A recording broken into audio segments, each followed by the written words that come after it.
Daycare's right around the corner and I'm not ready. My child's not ready, nowhere near ready actually, because he can't fall asleep on his own. He's nursing all day long and won't take a bottle. And what am I gonna do when I drop him off? Expecting that they're gonna be able to handle him? I can barely handle him. And there's tons of kids there and there's only a few daycare teachers. And so how are they gonna juggle it? And what's gonna happen with my child? And am I gonna actually be able to stay at work this year?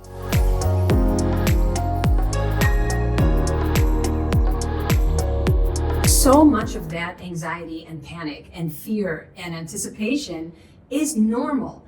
And it's normal because we all get nervous around situations that are not familiar. Whenever we're going from the familiar to the unfamiliar, there's a gap, there's a space. And in that space, we need to be able to cope. So when your child can lean on themselves, the transition into daycare or into something new and unfamiliar can happen generally within 1 to 2 weeks, because then it's familiar already. And once it's familiar, I'm good to go. But for a child who's super dependent, then going into a new setting creates added difficulty on top of the fact that he's already dysregulated. And that's where the becoming familiar with daycare cannot happen so easily, because there's an underlying neediness that is already taking place even before the child goes into that setting. What if you could drop your child off at daycare and not think twice about it?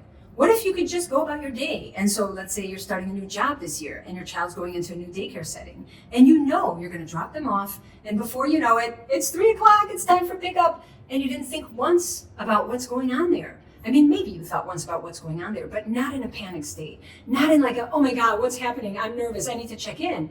Rather like, oh, I wonder what it's like for him. And then you can stay curious and wait till pickup to talk to the daycare teacher and to see what that was like. What if that could be your reality? What if there was no more fears around trying to put your child to sleep? And what if there weren't any more fears around being able to leave your child with somebody else? Because all of that stems from one common denominator, which is that your child can lean on themselves, that they feel self-sufficient, that they have coping skills to be able to soothe themselves when situations come up.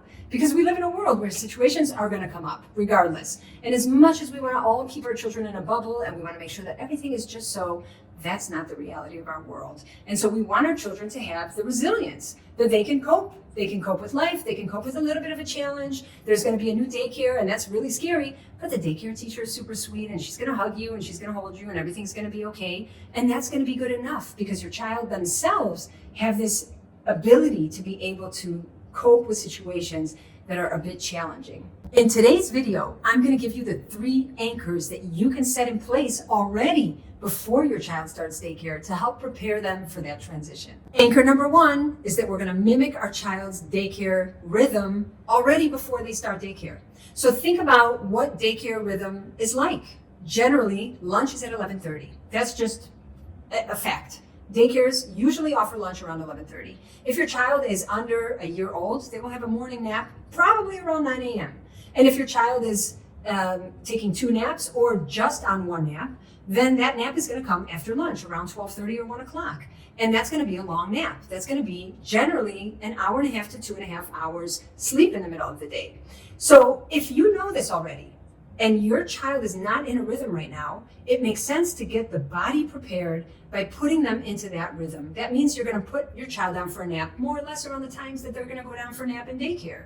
And you're going to give them their meals more or less around the times that they're going to get meals in daycare. And if your child's daycare is going to offer breakfast, then you're most likely going to want to offer your child breakfast and not just give them a milk meal. So you want to think ahead. You want to plan ahead to set your child up for success. You want to already be in that rhythm so that you can help your child's body prepare for that moment where they're going to transition from the house to the daycare, but the rhythm stays the same. So you've already helped set them up for success. Anchor number 2 is going to be that we're going to try and teach our child how to fall asleep independently before they go into daycare. Because if I'm rocking my child to sleep and it's taking me 40 minutes, the daycare teacher is not going to do that for my child. She's got a bunch of other children to tend to as well. So I need to help set my child up for success again. And by the way, that is something that I think about often in my parenting. I need to set my children up for success. What can I do to help them succeed in whatever adventure they're taking on? So in this adventure of starting daycare and needing to be able to go down for a nap with all the other children without someone actively putting my child to sleep for a very long time, that means that I have a responsibility as a parent. And my responsibility is to prepare my child. That means we're going to start working on falling asleep independently already. And that might not look like a big sleep training undertaking. It might just mean, that we're going to sit next to our child when they fall asleep, but we're not going to touch them, and we're not going to engage with them, and we're going to be able to hold space for them. And that could be a beautiful first start. But just think intentionally, how can I help make that shift? Doesn't mean the shift has to happen overnight, but I'm already thinking about what's going to be, and I'm already helping to facilitate that transition for my child. And I have an online course that will walk you through the entire transformation from start to finish, voila. Anchor number 3 is that we're going to orient our child. So for those of us who have children who are 2 years old and over, we can use orienting as a major parenting tool to help our children feel better prepared for situations before they happen. So we take that for granted. We know what's going to happen before it happens. And so we don't think much of it. But our little ones, they have no idea. Daycare starting in a week, they don't know what that means. What does that mean? Where am I going to be? Who's going to be there? Is there anybody going to take care of me? Like all these unknowns that are foreign that nobody thinks about as a parent for their child. But if we recognize that it can be very skillful for us to orient them, orienting is a fancy word for just letting them know what's going to happen ahead of time, who's going to be there, what's it going to be like, what can I expect? So we can orient our children around the new setting. That might look like going to daycare before the year is over to be able to take a picture of the setting and show it to them in preparation of starting the new year. That might look like having a daycare teacher welcome your child before they go into that setting. It might look like you just taking a day trip to the daycare with your child to walk around and see what that looks like. But you want to prep your child. You want to orient your child ahead of time. That's a powerful way to prepare our children and to make them feel more ready. Now, for a baby, that's not as easy because we can't really orient our babies. But what we can do is we can try and create a familiar setting in the daycare. So there's a familiar setting at home. Maybe it's my sheets that smell so yummy because mommy uses this wonderful smell in her laundry detergent. Maybe it's that I have a delicious blankie that I like to sleep with.